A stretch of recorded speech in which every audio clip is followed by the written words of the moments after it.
live from New York, it's Ask an Engineer. Hey everybody, and welcome to Ask an Engineer. It's me, Lady Ada, the engineer, and we're broadcasting live from our downtown Manhattan factory. Me, Lady Ada, with me, Mr. Lady Ada, Phil. We're married. People have been asking us. Now you know. And this is our factory. It's where we manufacture all the electronics and do the videos and write the code and the tutorials, and all the projects that you know and love from Adafruit. But for the next hour, we're going to take you on a whirlwind tour of all the latest news and updates in the world of making, hacking, electrical engineering, and more.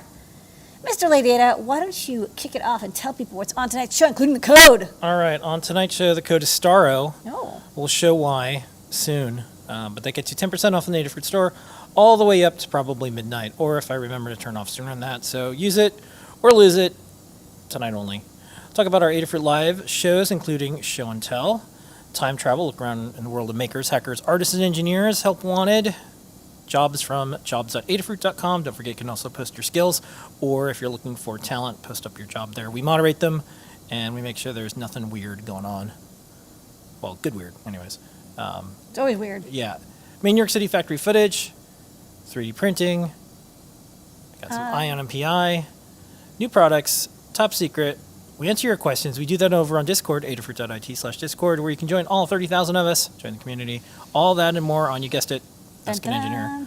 Yes. All right. Well, First up, let's do the usual. I always have a little bit of a COVID update here because New York City tends to be the center of the world for a lot of stuff. So New York has almost the strictest things that are being implemented as of today, which is you need to show a proof of vaccination. And ID, sometimes. Sometimes, but a proof of vaccination form, app, card, in some way, in a lot of places. Basically anywhere there's people.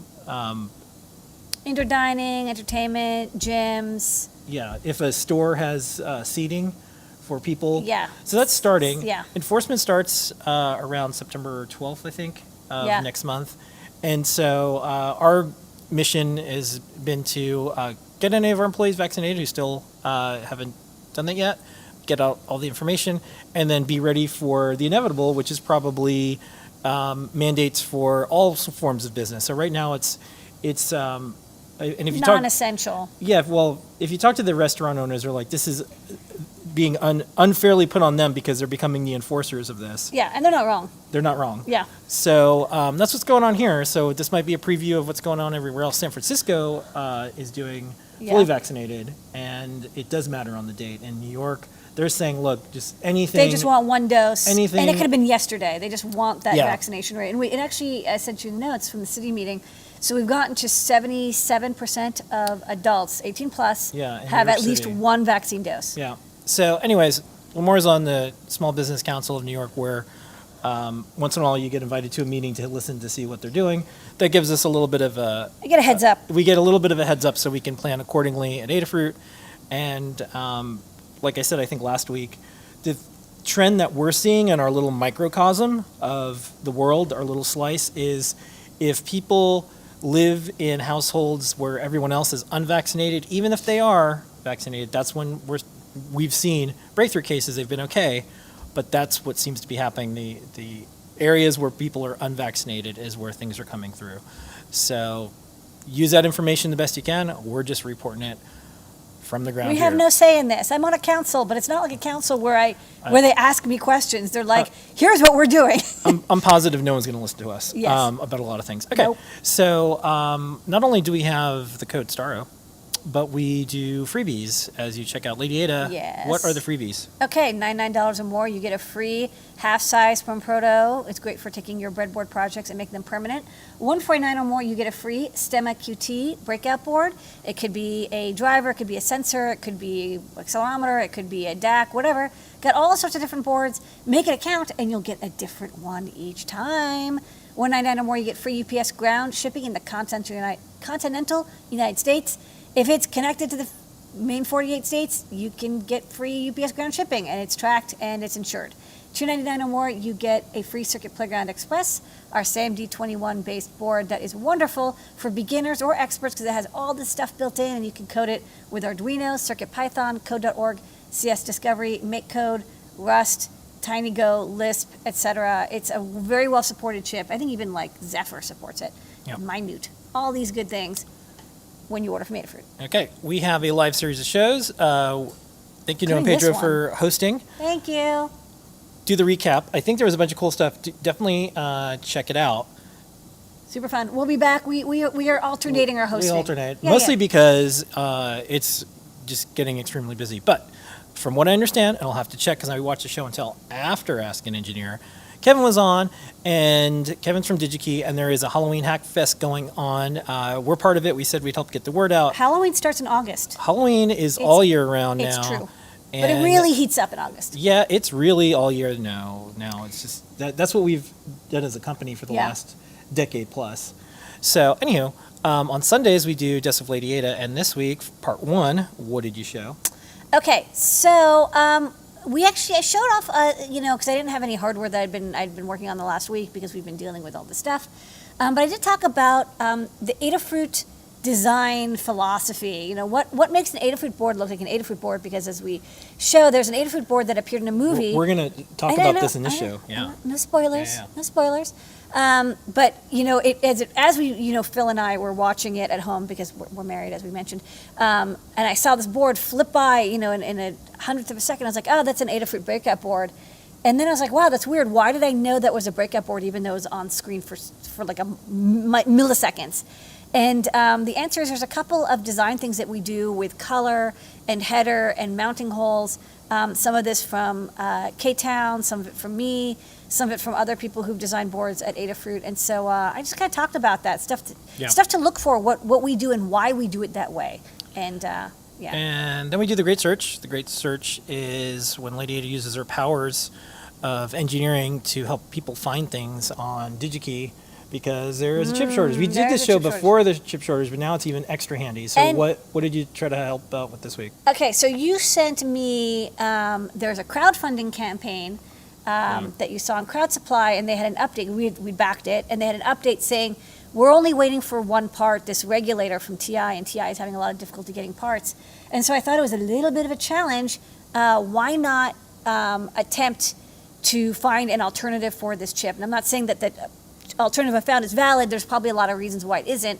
But if this person, the crowdfunder, wanted to get the board out, here's a couple alternatives that do what they say is important. And I show a couple tips I find using the TI website as well as the DigiKey website to actually purchase things. Like find alternatives and actually make sure they're purchasable. And we found a couple thousand of stock of an alternative part, a teeny bit more expensive, but maybe good enough. And hopefully, maybe it'll help the crowd funder. If other people have crowdsourced projects that they're waiting on a part, send them over. Me and Mr. Lady Ada will locate it to the best of our ability. So far, I've been able to help everybody who said they couldn't get a part find some parts. I think showing the process of how you find these things Yeah. is even more valuable than finding the thing because that's what you get to learn is like, oh, like that's the way to find it. So it doesn't matter what part you're looking for, how you arrive to that. So you don't have to slog through decades of searching for things online like you have. I have made every mistake in buying things, and I will teach you all of the things that I've learned. It's all learned the hard way. All right, JP's Product Pick, we do that every single Tuesday. We broadcast live from the product page. Here is this week's highlight from JP's Product Pick of the week. It is the BrainCraft HAT for machine learning on the Raspberry Pi. Raspberry Pi 4 with the BrainCraft HAT right on top of it. I'm running the TensorFlow Lite object recognition, and it is searching for objects. I actually have the headphone output going into a little amplifier and speakers. Let's start off with a really popular one. Coffee mug. Coffee mug. Excellent. It did a good job with that. Screwdriver. It nailed it. Screwdriver. Okay. Just for the heck of it, what happens with Lars? What does it think of Lars? Teddy. Oh, it thinks Lars is a teddy. That's very cute. He's not, and he's not safe. So don't use that as an example of things you should do, kids. It is the BrainCraft HAT. All right, JP's workshop is tomorrow. And big news, congratulations, JP, 200 episodes. Yes, That's right. amazing. That's a lot. JP has done so many shows. People love them. You've known JP for, over a decade now. Yeah. He's always really good in front of the camera. He always brings like an infectious joy to his videos. I love watching them. And I learn a lot. Like, I learn a lot from reading his guides, watching his videos, and checking out his projects. JP is our Disney Plus programming, and I mean that in a good way, because, and I'll just tell one story of some different possible futures. So back in the day, when we were casting Make Television, and I was at Make Magazine, Dale, publisher at Make, said, "Hey, Phil, you're on camera, you do stuff a lot. Do you want to be the host of Make Television?" And I said, I can't really look in the camera and tell kids everything is going to be okay all the time. Yeah. So I know that like that little bit of sadness would always come across, or I'd always think about it. You like, definitely emo, yeah. Well, it's not emo. It's just like hey, like sometimes things aren't going to be all right, and I feel like that's not a good look for a television production. Like you need people that can bury that in another place. So congratulations, JP. for bearing your pain. I don't know where we went, but I guess we ended up here. Anyways, so that's why. So we ran into JP, and he's a host. He was a host of Make Television. Anyways, and you were in one of them with the jammer, and I was a extra in one of them. Yes, that's right. I did some writing for some of them, but anyways. It is good work. Yes. All right. So this Shot in our lobby. Thursday, which is tomorrow, JP's going to be showing off this.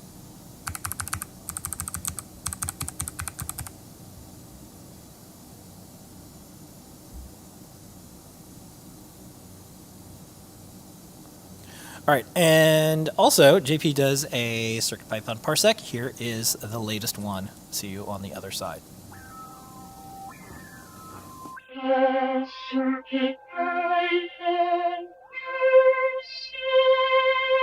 For the CircuitPython parsec today, what I wanted to do is show how we can account for different microcontroller boards inside of one piece of code. So as you can see here, I have a whole bunch of different microcontrollers. They're all running the same code, but the code is aware of which board it's running on, and therefore can accommodate for differences where we have dot stars versus neopixels, one neopixel versus many. And so the way we do this is we're importing time and board, and we're importing OS.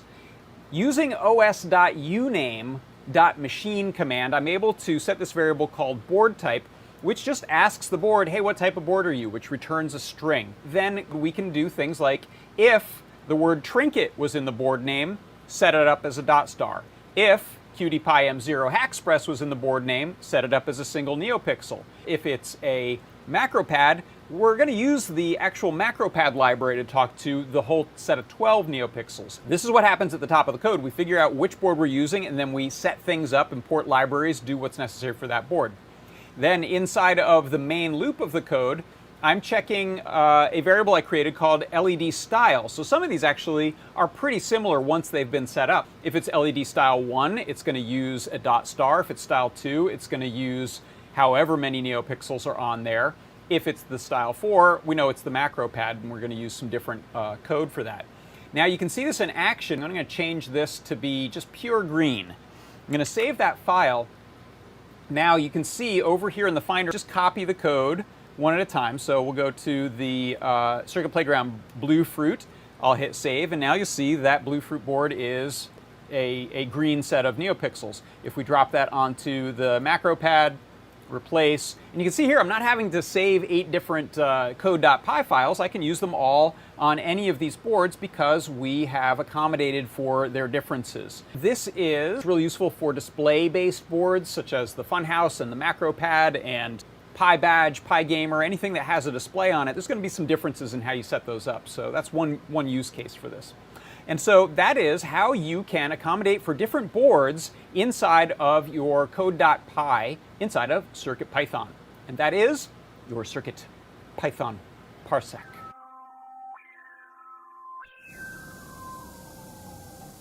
Okay, and next up on Fridays, Deep Dive with Scott. Next one will be this Friday at 2 p.m. Pacific, 5 p.m. Eastern. Okay. Great way to learn about the depths of CircuitPython. Yep. All right, time travel. Where are we traveling to today? Well, this week we're traveling to Disclosureville, population us. Okay. I'm going to have a graphic that says like disclosure. Disclosure. Don't blame me. Yeah. Not my fault. Not Okay. sponsored. Not Okay. part of DARPA. Yeah. Don't work for Warner We Brothers. have never taken DARPA money. I don't We've not. know. So my disclosure is Yeah. I'm going to talk about another Warner Brothers thing. It has nothing to do, we don't have anything to do with Warner Brothers, I should say. We just like movies sometimes, and sometimes our stuff is in the movies. So here we go. That said, if Taika Waititi wanted to give me money Well, to do something with him, I yeah. would do it. So I'd actually do it for free. So this is one of our boards, and you did the Desk of Lady Ada about what makes some Adafruit boards look distinctive. Why does this look like an Adafruit board? Yeah. So I talked about So that. let me finish the disclosure. So in the past, no, really, this is where I'm at now. I know. Look, you haven't been on Twitter recently. No, I mean, like, You don't and know it- what's going on And there. I think it's been better for you.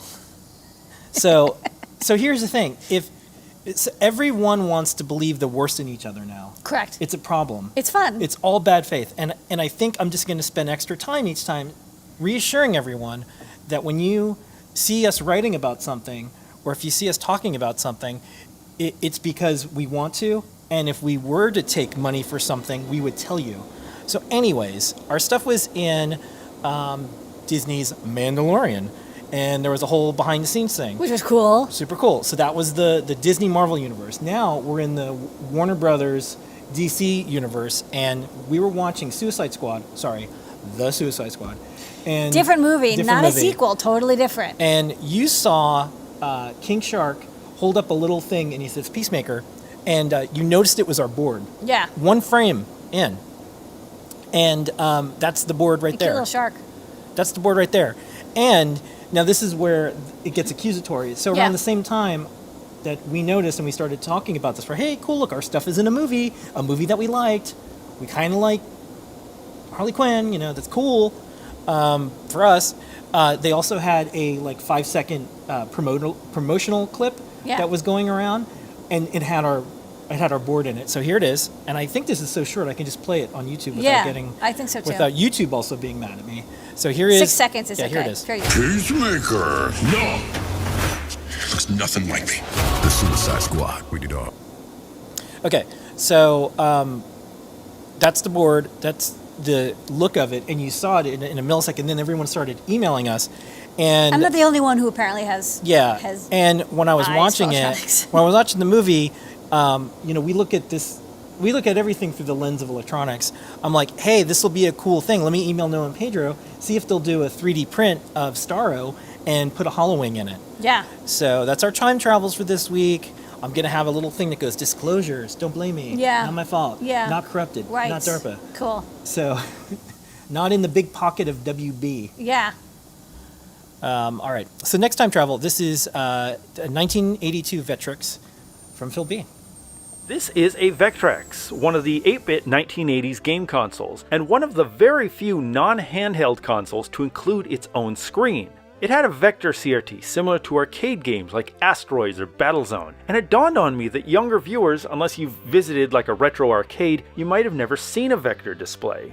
The raster CRTs used for TVs and most games of the time, they had an electron beam following a uniform pattern top to bottom, left to right, giving us that pixel grid. And the world graduated to LCDs and OLEDs, but that pixel concept remains. Vector displays don't have that. Instead, the electron beam is steered only where it's needed. So it gives this distinct look. There's no pixelation, but conversely can't handle filled shapes. It's got this austere Tron-like aesthetic. Funny thing, the Vectrex is a very similar size and shape to the Macintosh, even has a carrying handle in the same spot. The Mac won awards, it's in museums, despite the Vectrex arriving about 14 months earlier.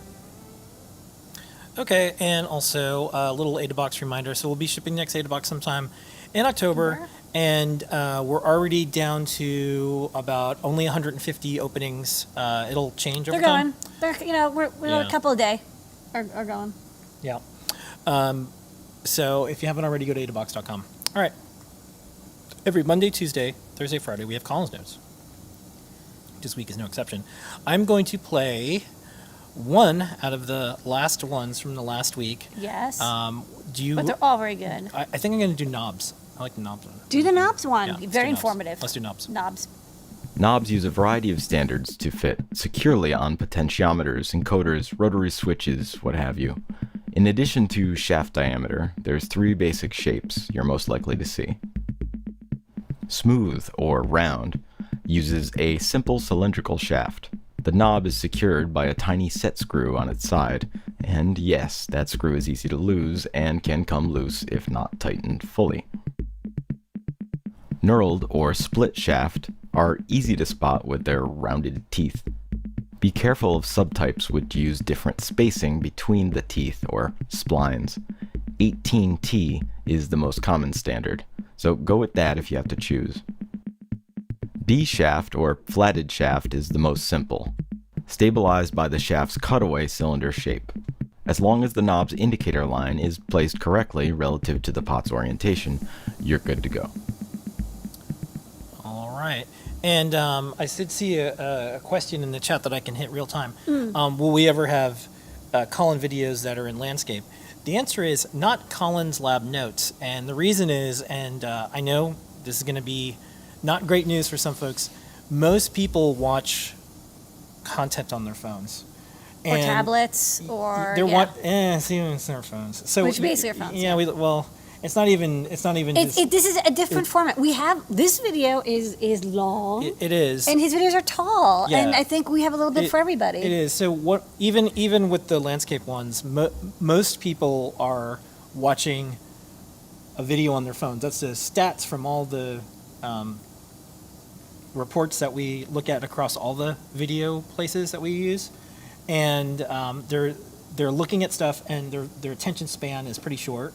And so we're using this as bite-sized pieces to get knowledge out. It's a little bit of a, your creativity is pushed when you have constraints, and in this case, the constraint is minute or less, and,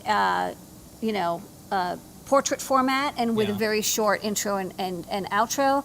And, what can we teach about electronics in a minute? And I think it's actually kind of fun. I think the videos, they encapsulate a very small but succinct piece of information. They get right to the business. There's no hey everybody, hit that subscribe button. Welcome bros, here's what I'm doing. Here's what I ate for lunch. No, just go straight Yeah. into knobs. And Knobs. the other thing is, with Colin's videos in particular, is you're watching them, but you're there for the voice. Yeah. That's what it is. Okay. Other bits of time travel. Adafruit IO, this is a tweet that someone just put out. They were able to sign up for the beta for Whippersnapper, and they were able to get a IoT button with if, then, this, that, all integrated in less than 15 minutes and without writing a single line of code. Yep. Wait till you see what we've got So- up our sleeves with Yeah. this.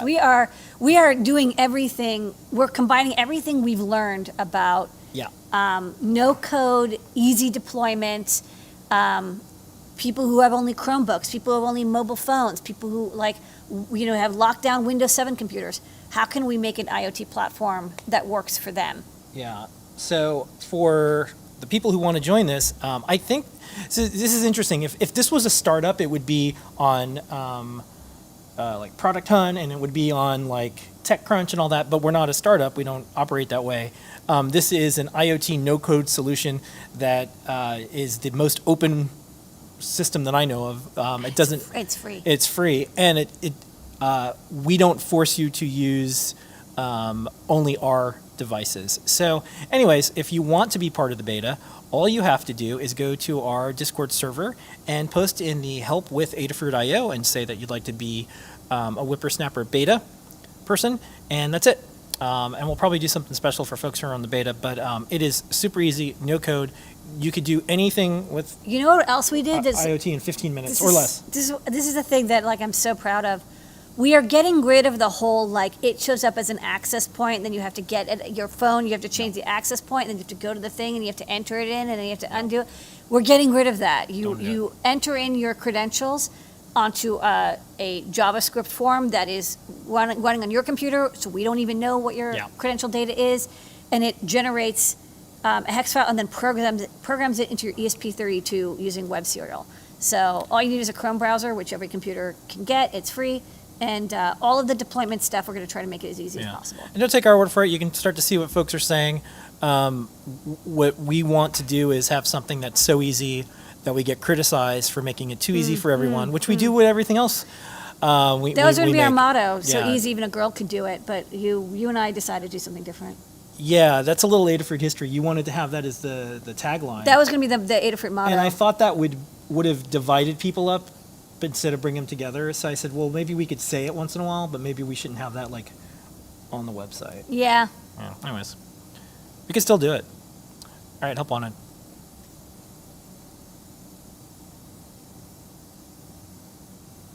Okay, I just wanted to recap. We have some new jobs that came into the job board, but I wanted to recap the ones that are there because I think these are relevant. So, Open Hardware Summit Chair, seeking Boom. influencer content creator rockstar for Boom. DigiKey, software developer, Yes. C, C++, Python, Arduino, and design build wearable necklace pendant that buzzes. Cool. These are all interesting jobs that you could get now. Yes. All right, let's do some Python on hardware. Okay, Blinka, what's new this week? All right.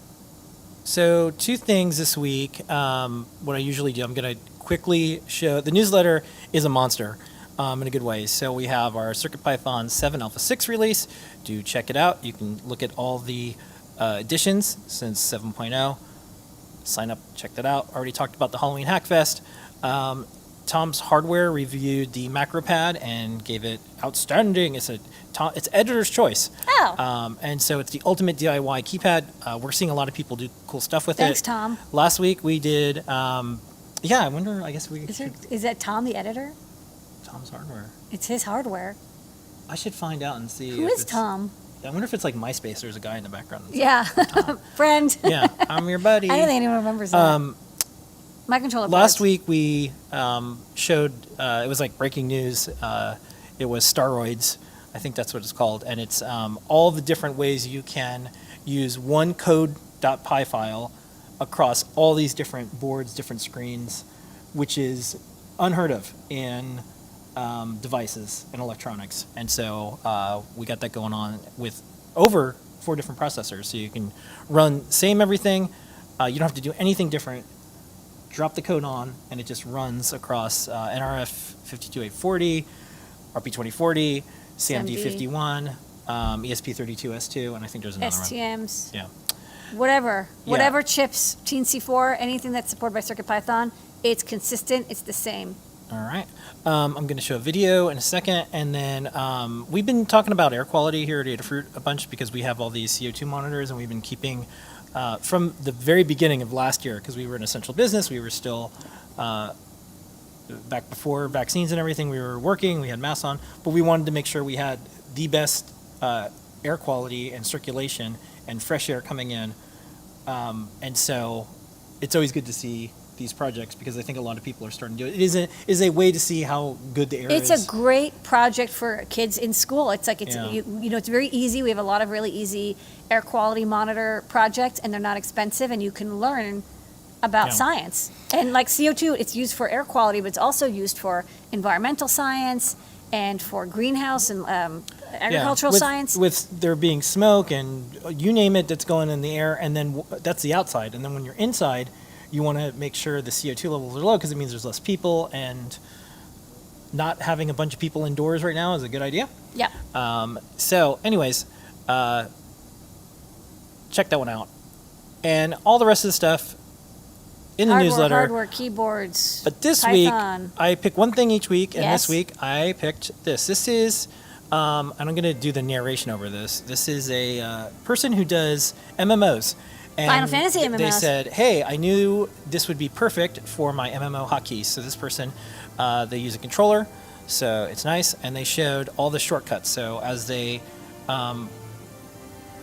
click the buttons, you can see. Oh, for emotes. What a great idea. Because those are usually Yeah. like a pain to type in. And they noticed that it's easy to use with CircuitPython.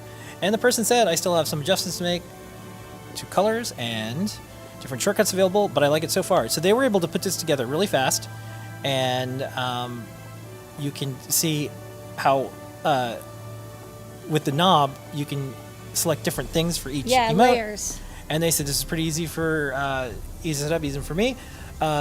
These keycaps are from an old keyboard. They're going to get nicer ones, and so this project will continue on. I'm so happy. I really, the macro pad, it's one of those things where I was a little worried because it kind of does one thing, but turns out that one thing is something that people really want. So I think it's cool that, Yeah. I don't play Final Fantasy Online. It looks super fun. I definitely don't have time for that. And it looks like they use it for Adobe and OBS and streaming. And what a handy all-in-one tool. And I love that they decorated it with these cool keycaps as well. And and learning about more code is fun, and that's how they close the video. I think that this is one of those times, once again, where I'm just going to say it, there's gatekeepers in the world of electronics, and they are terrified to see things like this because it's so easy, and there's people that have never done coding that they're I'm sure able... people are like, oh, that's not really coding. You just edited a JSON file. How is Yeah. that coding? It's Yeah. like, that's coding. And so this is the start. And look at the tool that someone gets on like the most valuable real estate, their desk, and the thing that they care about and the thing that they do every day. Yeah. So I think that's one of the things. Like we definitely get snarked on because we're making things too easy, but we're not making things too easy. We're just making things more accessible to people. Easy is subjective. So anyways, So easy. all right, and that's Python on Hermit this week. Even a steak could do it. Okay, cool.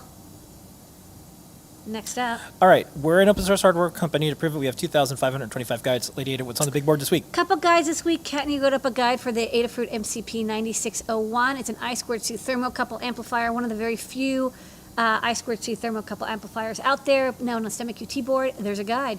JP did a project on how to make a custom numpad mechanical keyboard using our OrthoSnap key snap apart thingies. And I think it's with a RP2040 feather. I don't remember exactly what the microcontroller is. Just showing how to make a custom keyboard. And then some really interesting tools that will do like the plate layout and then like the definition. Like don't go for the, CircuitPython. Stay for like all the extra tools that he shows you how to use. And then we're doing more camera stuff. Jepler did this cool thing where he snagged some code that was used in OpenMV by somebody else that does QR decoding, not creating a QR code, but actually scanning one with a camera, and we got it working in CircuitPython, and we're using the ESP32S2 Kaluga dev kit, and we even did a project where it scans a QR code and then goes to the internet and puts that data on the internet. So you can really start to combine and make very complicated demos. It's not incredibly fast for QR code, but it does work, and I think that's really neat. Okay. All right. Next up, let's do some factory footage.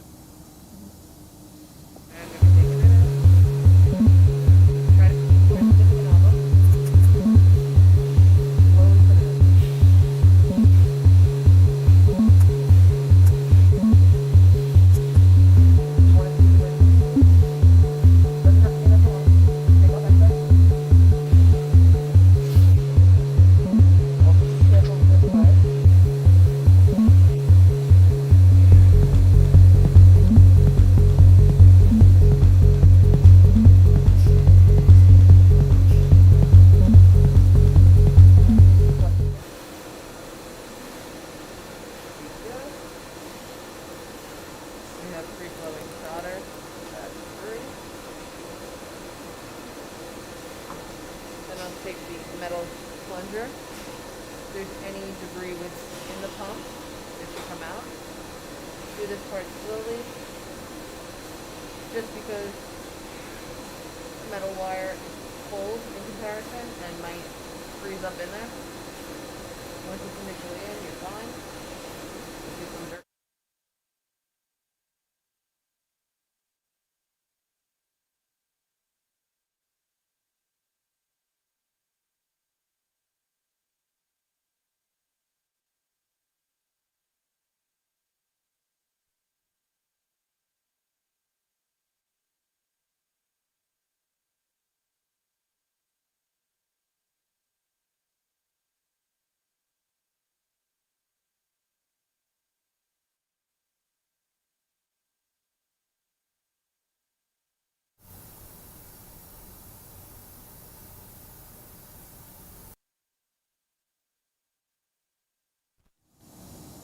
And it wouldn't be factory footage without at least a photo of something going outside. This is the Freedom Tower reaching up into the clouds, and this is Disney headquarters across the street. So they're adding more and more floors every week. Yeah.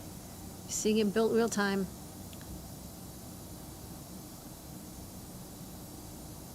It's happening. All right, 3D printing. Now Pedro back.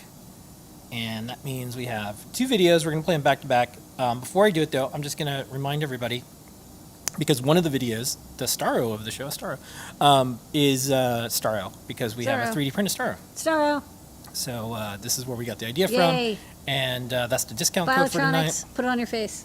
And here is the 2 videos for this week. Hey, what's up folks? In this project we'll show you how we made an emoji keyboard with the Adafruit Cutie Pie RP2040 and the 1x4 Neo Key. Emojis are pretty easy to use on a mobile device, but they're actually kind of annoying when you're on a desktop or laptop. This project takes the MacroPad approach and lets you press a single key to make those emojis happen. One button press sends a keyboard shortcut, searches for the desired emoji, and then uses the return key to append it.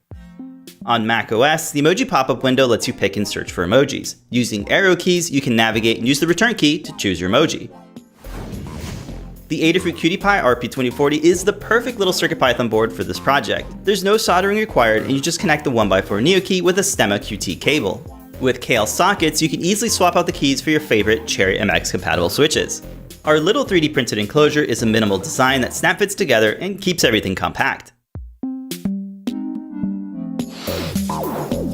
The CircuitPython demo code for this project by Liz Clark uses the Neo Key and the USB HID library. You can customize the key codes and dedicate each one to a different set of commands.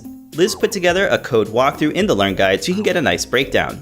There's 2 different versions of the code, one for Windows and the other for macOS. macOS Big Sur treats the pop-up differently, so there's additional delays needed to properly search and pick emojis. A really cool feature is the NeoPixel LEDs will light up a different color for each key and stays lit while the emoji is being activated. This works as a nice indicator, so you're less likely to spam the keys, which can definitely still happen. These keycaps are re-legible, so you can add little inserts to decorate each key. I used Carter Nielsen's PDF template to print out a sheet of my favorite emojis. Using an X-Acto and my DigiKey ruler, I carefully cut out each square, making sure to trim along the inside of the dashed lines. This is a pretty easy way to add that extra level of polish to your project for fairly low effort. Having a full color insert with emojis directly on them is a pretty sweet way to label your key switches. Each keycap is 2 pieces. The top cover is clear plastic that snap fits over a gray keycap. I found it easier to remove the top covers when the keycap is secured to a key switch. Just fit your fingernail underneath the top cover to pop it off. These inserts are sized to perfectly fit inside the top cover. Once inside, it's easy to press fit the covers back onto the gray keycap. They're actually symmetrical, so you can orient them in whichever way you like. If you're looking to design and 3D print your project, be sure to check out our 3D models of Adafruit boards and components. Here, I'm using a model of the Cutie Pie and the 1x4 Neo Key, which features all of the onboard components. They're available on GitHub, so feel free to download them and use them in your projects. To build this project, you'll need a few parts and hardware, which we have listed in the description of this video and in the Learn Guide. The 1x4 Neo Key has 4 mounting holes, which make it easy to secure to an enclosure using M25 hardware. I like to insert a single screw through one of the mounting holes and then fasten the standoffs while holding them in place. Repeat for all 4 holes, just be sure to install them on the correct side of the PCB. Once the hardware is installed, just line up the mounting holes on the bottom cover with the standoffs. Like before, start with just 1 screw and work your way through all 4 mounting holes. The standoffs and screws are both really short, so the PCB has a pretty low profile when secured to the bottom. I designed a built-in holder for the Cutie Pie so it's easy to install with a little snap fit action. Start by inserting the board at an angle so the PCB fits under these little clips in the corner. Slightly flex the cover to fit the Cutie Pie underneath the second set of clips. This will keep the PCB secured so it won't pop out when connecting a USB cable. Then, all that's left to do is connect the Stemma QT cable to the 1x4 Neo Key and plug it into the Cutie Pie. This is my favorite part of the project. The frame snap fits over the bottom cover with the large opening lined up with the Cutie Pie's USB-C type connector. The 4 key slots on the top cover line up with the 1x4 Neo key and just snap fit into place. You'll want to orient the key switches with the sockets so the pins are going straight into the sockets. Lastly, you can add your favorite keycaps to each of the switches to finish this up. I really like how just about everything in this project is modular, including the code, switches, and even the keycap inserts. I hope this inspires you to check out CircuitPython in your next project and share your projects with us on Adafruit's weekly show and tell.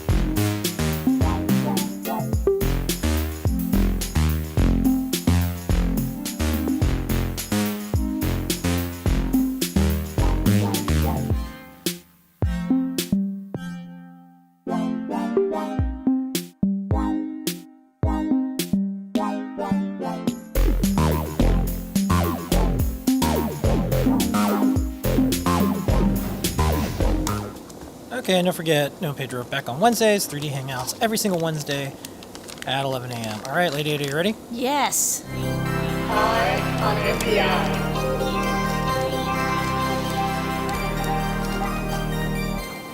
All right, this week's Ion NPI is from uBlocks. uBlocks, one of our So- favorite GPS Yeah. and Bluetooth module companies. Special thanks to DigiKey for helping us with these segments. Yes. Every single week. This is where we will show you where to get the Ion NPI, the Yes. new product introduction. So what is it this week? Okay, so this week, so I checked this out on, go to digikey.com/new and I check out what's new. I kind of read every blurb and I decide what I think is the niftiest new technology of the week. And also I try to make sure it's in stock so people can actually buy it, which is a new challenge that we're living with.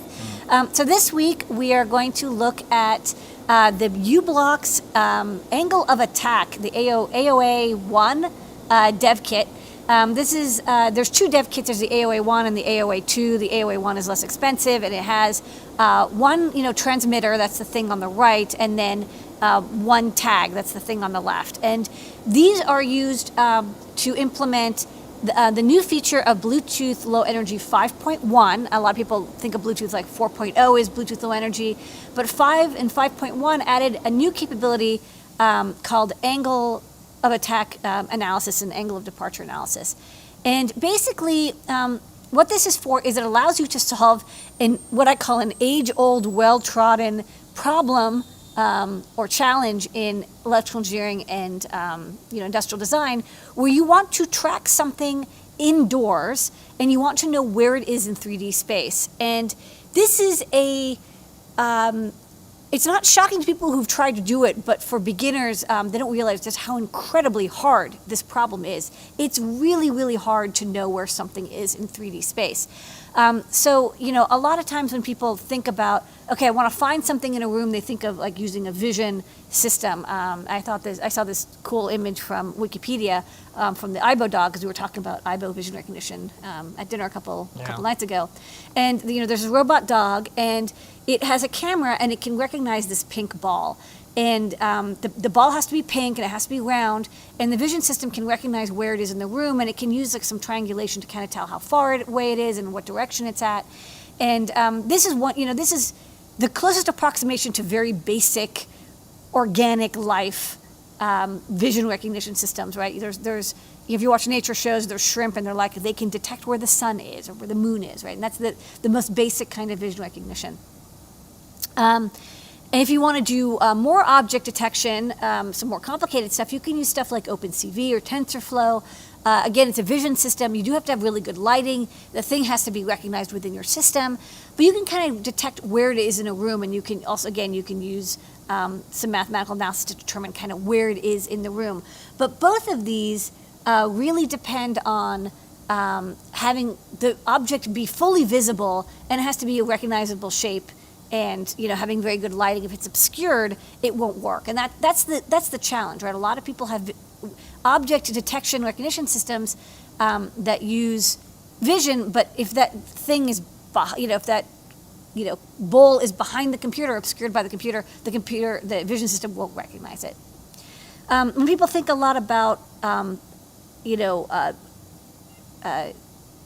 detection of where something is, location detection of objects, a lot of people think about GNSS or GPS, positioning systems that use satellites. And this is our very popular GPS module.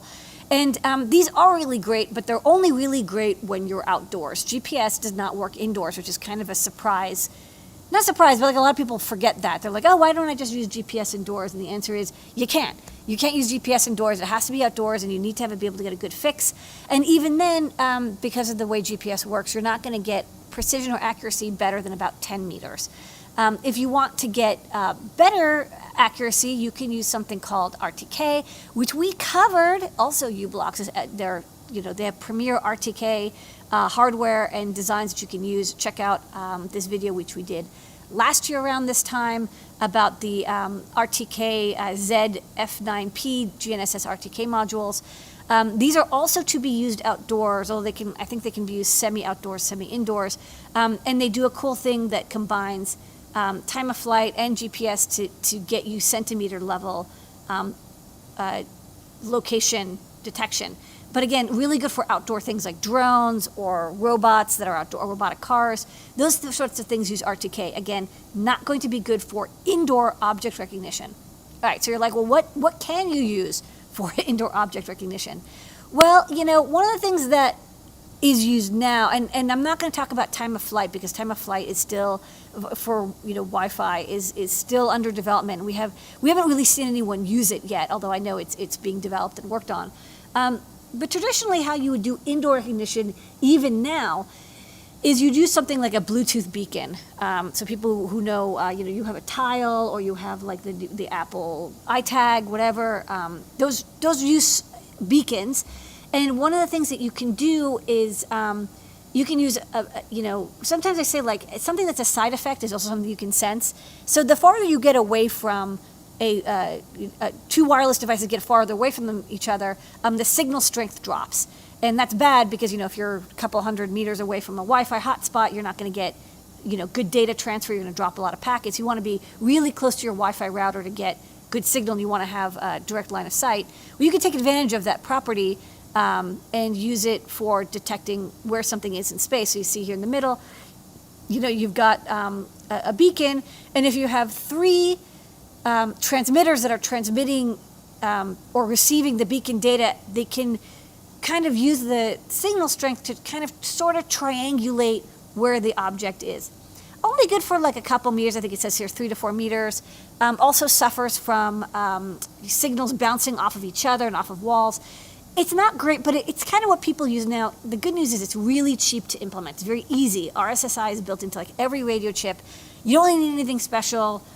You can use a variety of different chipsets to do RSSI targeting, but you're only going to get that 3 to 4 meters.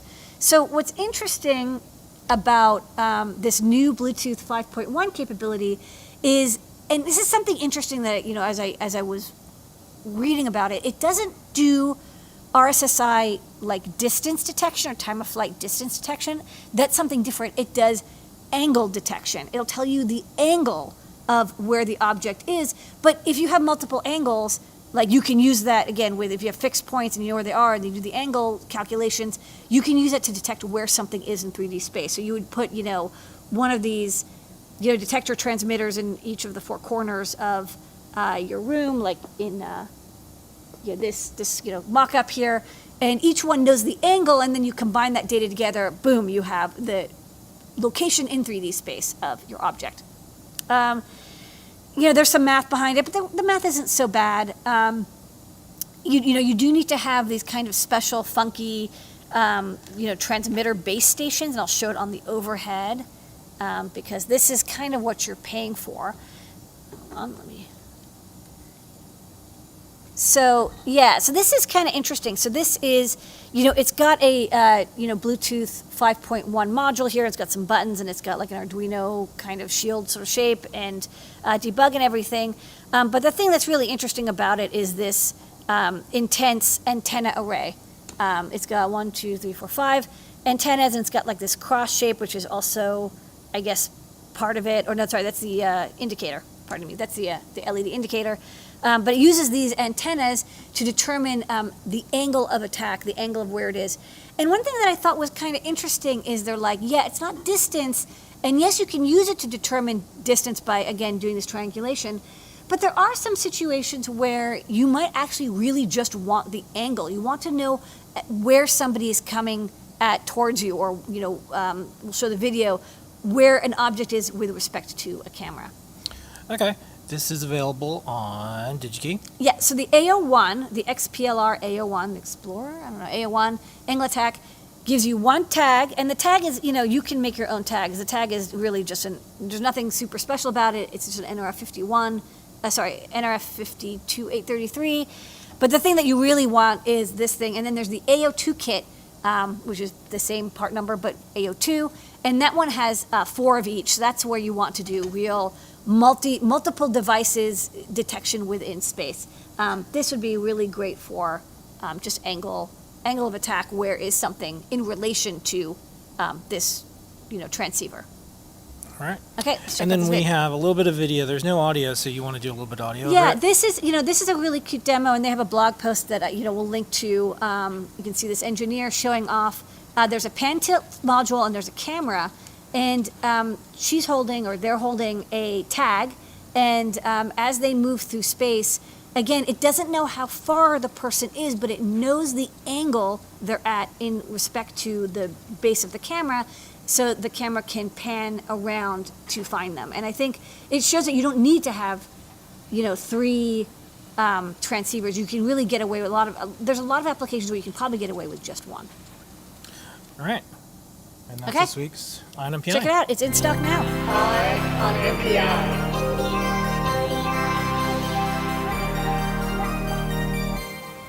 Okay. Don't forget the code STARO. 10% off. Everything in the shop. All right. Let's go to new products. Okay. New. All right. First up. Okay.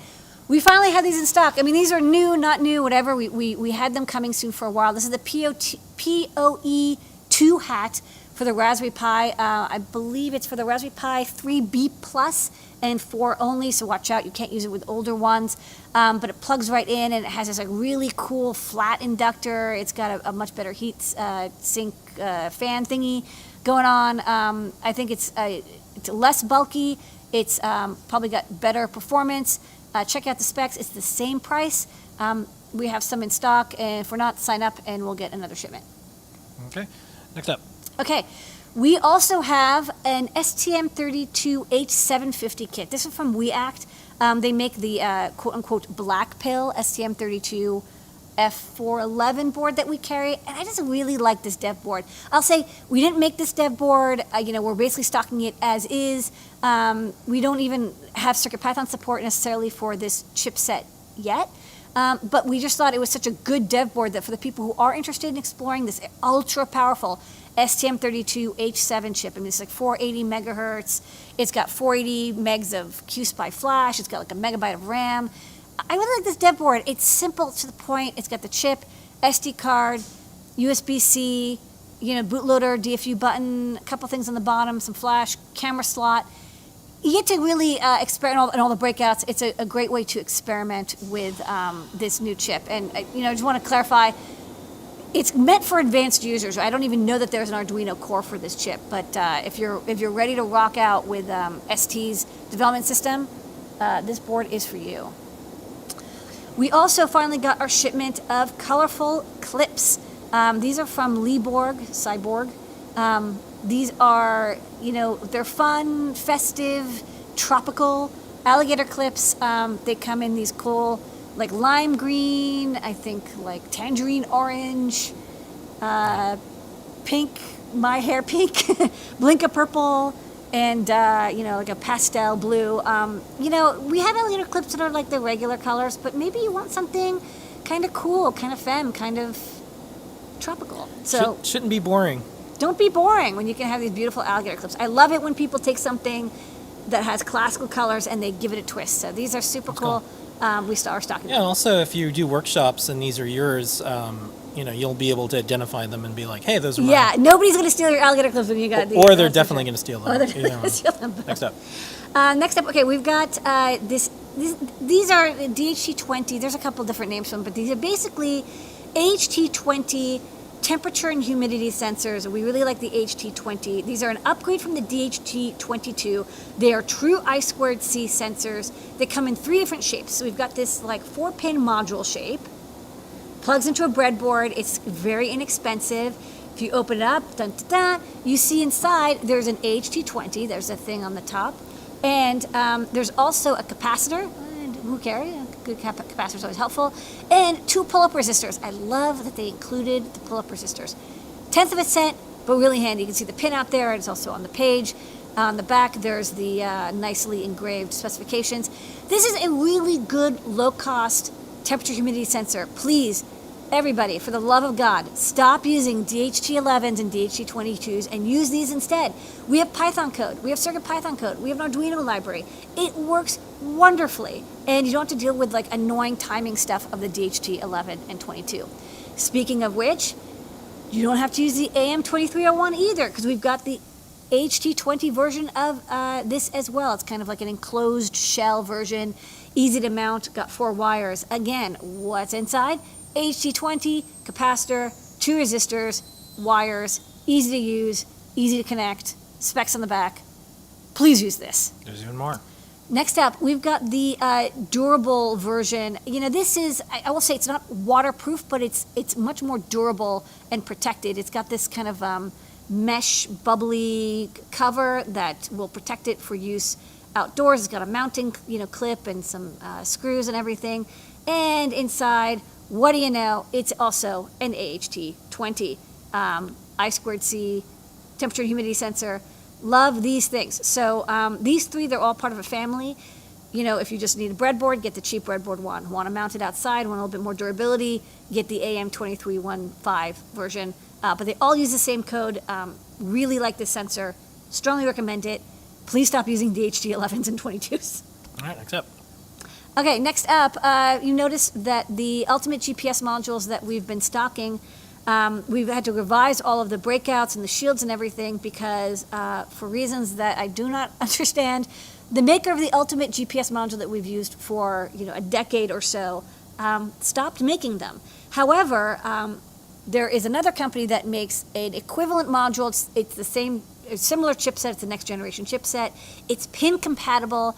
And best of all, this one also supports GLONASS, which is the Russian GPS alternative. So you can also, you can use this even if you aren't getting GPS satellites. You can use the Russian satellite system to also get location data.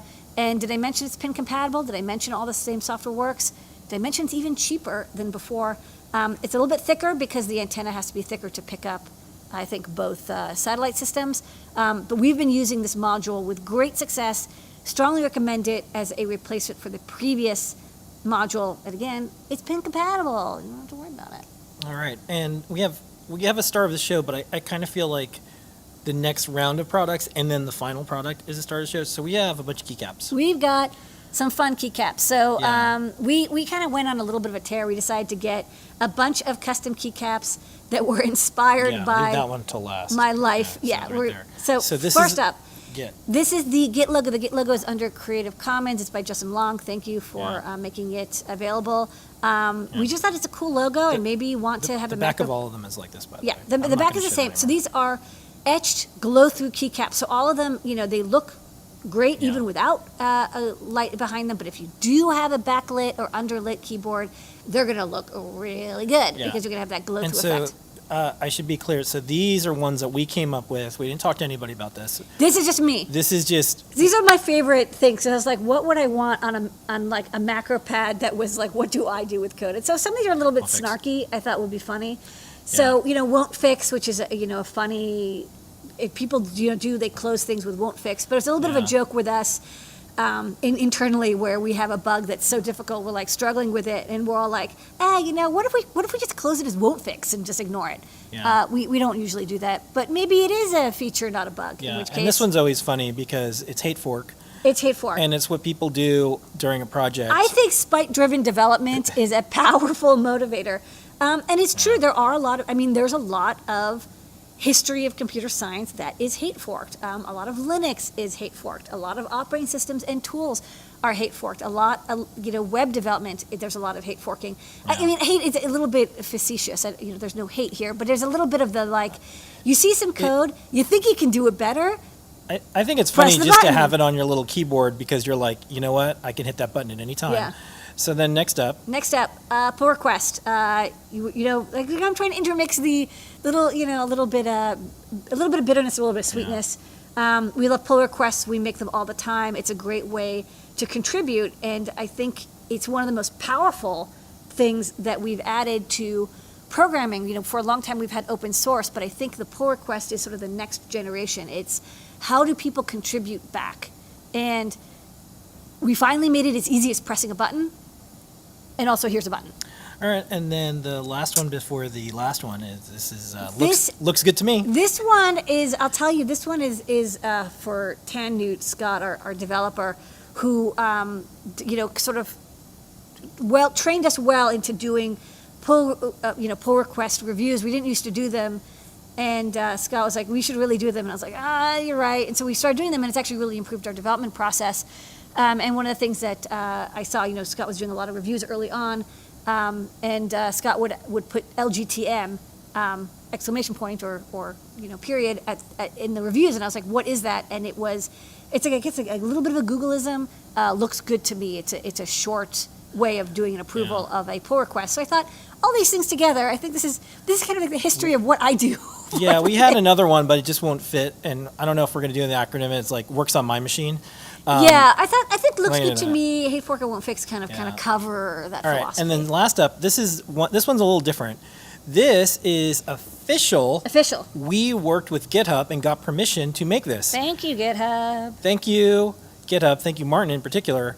And we were able to make this an official thing. We can sell it. We have a license to do this. GitHub is super cool about this. I love how they approved it. We sent them a photo mock-up, and I think on their internal, Slack or whatever, they were like, "This is so cool." They're like, "This is so cool, approved." Yeah. And I was like, "I love it when you don't have to go through legal." All right, Well, so no, hold on. I still had to do it legally. No, but they were just like, this is great. So let me plug this. This is what they look like off.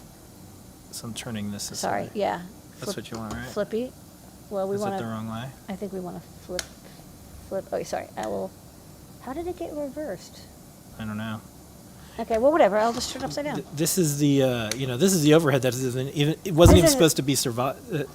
Shouldn't have survived till now. This is the one that died last Well, week. this is fun because this is now landscape. So let me autofocus. Yeah, I don't know why it's doing that. You know what? It's cool. Doesn't matter. Weird. Who cares? So you see, I have some some just generic keycaps. These are pudding keycaps. And then at the top, you can see the demo showing. It's just swirling through the colors. And then I think if I press it, it gets a little bit brighter, which it just makes it just as dim.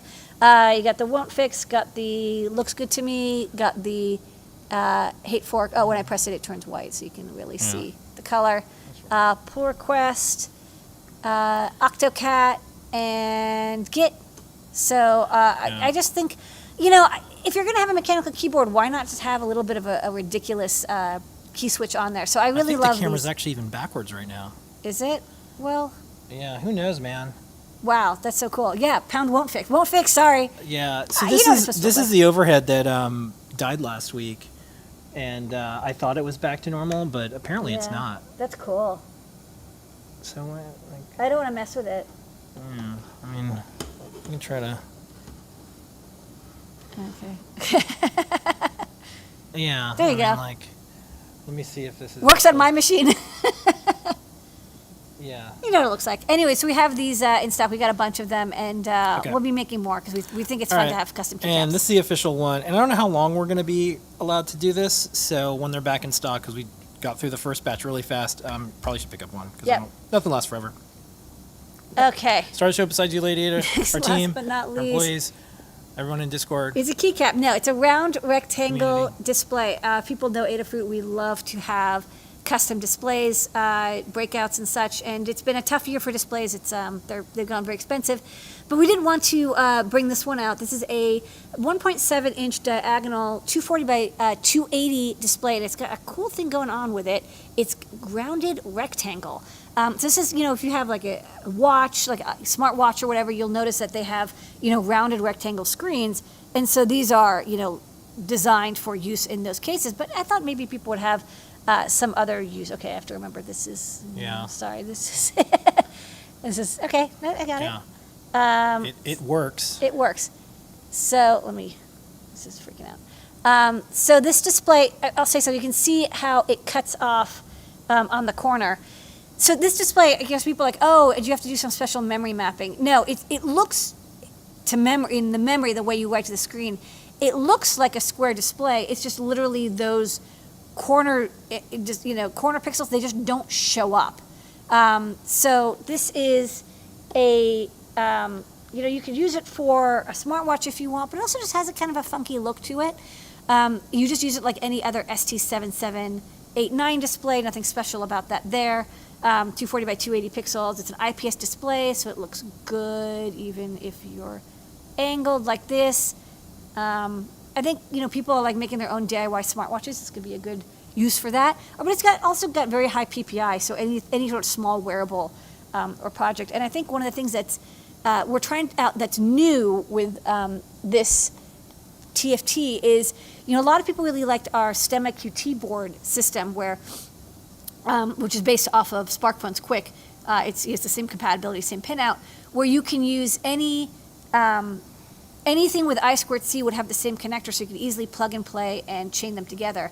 And we thought, well, what if we did the same thing for SPI? Because a lot of people have displays, especially if you're making a smartwatch, you may not want to solder it in. You might want to have a flex display. So we actually saw that DF Robot had a pinout that they were using on some of their displays. I thought, this is really cool. We made it RS compatible. It's 3 or 5 volt logic, and we tried putting it on this display. So going forward, we'll probably have dev boards that have this flip-top flex connector that our TFTs will be able to plug into, so you can just attach a display as easily as you would a STEMMA QT. So this is the first one. So hopefully by the time this video is a year old, we'll have a bunch of products with this connector on them. And let's do products.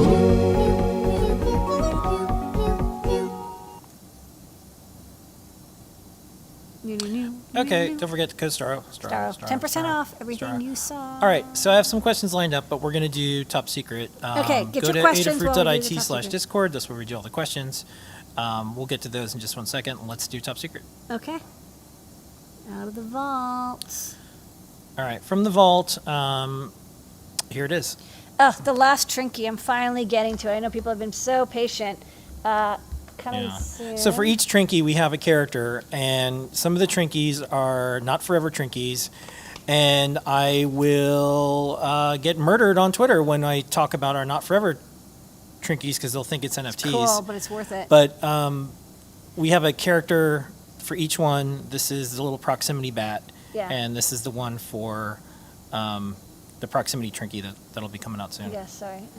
I think this overhead really wants to give up the ghost. Is that what they say? We're not going to let it. We're going to reanimate it. Yeah. Oh, man, really, it sorry. wants to. Pardon me. It was working and then. Okay, great. Right. So proximity Trinky, it's a Trinky, so it plugs in. It's got a SAMD21 regulator, reset button, and over here, this is an APDS 9960, which is a proximity light and color sensor. It's kind of a nice all-in-one sensor that's also pretty inexpensive. It's only $1 or so. 2 neopixels and 2 capacitive touch buttons. So I actually did finish the design, and then of course I ordered the wrong thickness PCBs. So thankfully they didn't get into the store, and we did a very small run. I'm going to order new PCBs, and maybe in a week or so this will be in the shop. Okay, and that's new. Not new. Not new. It's top secret. It's top secret. All right. So we're gonna roll right into questions. Yeah, question up. And we're gonna get through them Speed really fast. round. Yeah, I got a bunch lined up. Yeah. Okay, so you're ready? Yes. Okay. I'm going to hit the me. ones from back in time, and then we'll get to the ones. Go, Is back there any in chance we'll get a high-res, about 1080p, small 5 to 7-inch screens that work with the Pi and other HDMI SBCs? HDMI maybe not, because those are going to be MIPI displays, but I know that I was talking with Timon, and there is some relaxation of the DSI interface on the Raspberry Pi, so there's some promise there. Okay. Next up, suggest a controller board for low power usage and hibernate function that can wake up in under a second. Any kind of it moved, wake up now circuit example. Oh, SparkFun has an example where they use accelerometer and they use the interrupt output to wake up. Anything will wake up in under a second. That's not a very short amount of time. Most things wake up in a couple of milliseconds. Okay. Next up, someone had asked, what do we use for DNS? Our answers are probably the same one other folks said, 1.1.1.1 or 8.8.8. I don't know. Yeah. I think I'd set it and forget it. 18.0.70.160. That's Yeah. the MIT DNS. All right. I still remember after 20 years. Any chance of creating a radon detector breakout? The sensor seems hard to find for a regular person. Ooh, that does sound hard. I don't know where to get a radon detector. Okay. Maybe I'll do that for the Great Search. Ooh, good one. Next up, making an e-ink display board. I was wondering if there's any 12-volt Schottky diodes that are okay to use with the 30-volt ones that they have listed. I'm trying to use what I already have. I'll probably get the MBR 0530, but I have a lot of the 0520s. I think the voltage generated for e-inks is around 18 volts, so 20 is cutting it close. You could probably get away with it. All right. Next up, still going through these. I built a bistable transistor circuit over the weekend and used the NRF PPK2 profiler to check the power consumption. Does 8 milliamps seem excessive for just as few NPM transistors, resistors, and caps? Any tips on how to make it lower power 3 volts for a battery project? Transistors are not, NPNs are not low power. You need to use MOSFETs for if you want to avoid, because you're probably biasing them, and that bias current is what you're measuring. I don't know your circuit, but I'm assuming that it's the bias that's what is sucking up the current. Doing things in discrete logic, you have to be very careful. It's not as easy to be low power. There's a lot of tricks that integrated circuits use to reduce power consumption. Yeah. Has Adafruit considered diving into 3D printing and trying to revolutionize the space? Well, I feel like it's already been revolutionized. Yeah, so just to give you context, I was living in Seattle. Bree Pettis was a school teacher. I convinced him to quit being a teacher, come work for Make. The two of us moved out to New York City. He started doing NYC Resistor, also was doing an Etsy thing, did a TV pilot called History Hacker, came out the night that Obama was elected, remember that, didn't get ratings, decided to then start MakerBot, and I lived through watching 3D printers. I've heard Bree say this, I think publicly, but I think it's probably okay. In the end, people want like $150 printers. And so the revolution of this space, for the most part, just became low cost.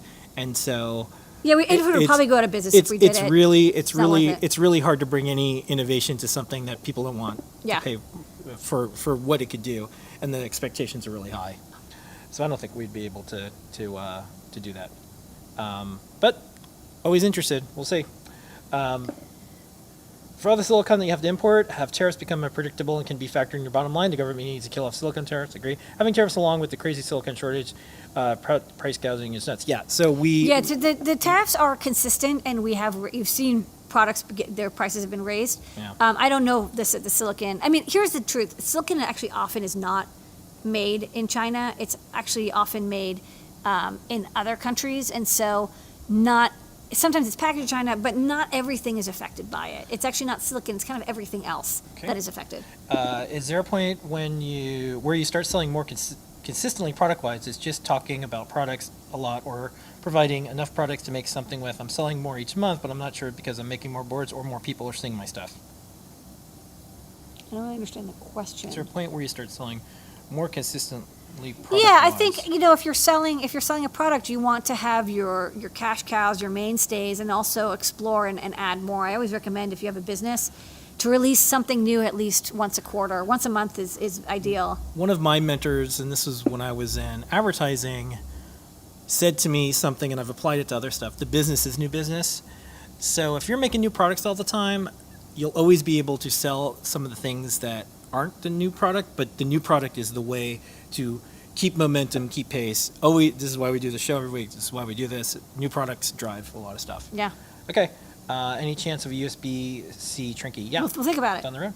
Any tips on how to store, transport LiPo batteries, like a hard shell or something? Hard shell is good. It shouldn't be fully charged. I don't have the recommendations, but look online for how to ship LiPo batteries safely. There is definitely guidance from government agencies and shipping agencies telling you how to do it.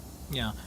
Can I make an Adafruit game? Yeah, maybe. I mean, like, we wouldn't want it Just to... be respectful. Yeah, I would be careful because, like, a good example is I wouldn't want Adabot to, like, fire a gun. You know, You things could like do that. something that is inspired by Adafruit, but doesn't necessarily Yeah. use Anyways, Adafruit.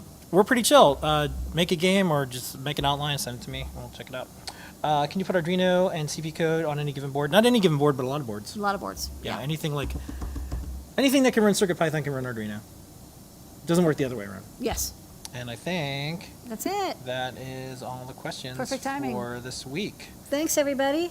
All right, that's our show tonight, everybody. Don't forget the code of Staro. Staro. Oh, there was a question from Twitch. Let me just see. One bubbled up. Because we didn't go over there. Recommend a chip to track quadrature encoder counts, high speed, that takes weight off a microcontroller, maybe I2C. I think that Allegra has a couple chips. They're not cheap. They are not cheap, but they do make encoder I2C or SPI chips. Okay. All right. So anyways, thanks, Jessie May. Behind the Thanks, scenes Jessie in Slack. May. Special thanks to all of our teams that are working here, all the customers that keep this going. Thank you. And then once again, the code is Staro, because we saw Suicide Squad. We're not part of the marketing team of Nope. WB or DC or anything. We just watch movies sometimes, and sometimes we It's see a pretty cool- our stuff in it, and that's It's a pretty kind of cool cool. enemy, Starro. I mean, So, like, just wanted to look at the stars. Yeah. All right, so that's our show. We'll see everybody next week. Bye, Here is everybody. your moment of Zener.